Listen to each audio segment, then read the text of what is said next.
रक्षा की कल कल कल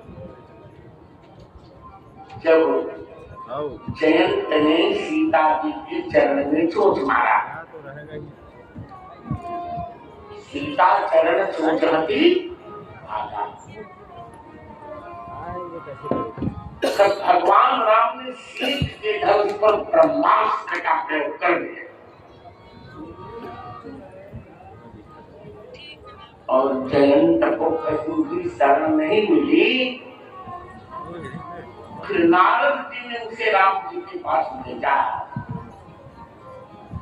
और भगवान राम ने क्षमा किया।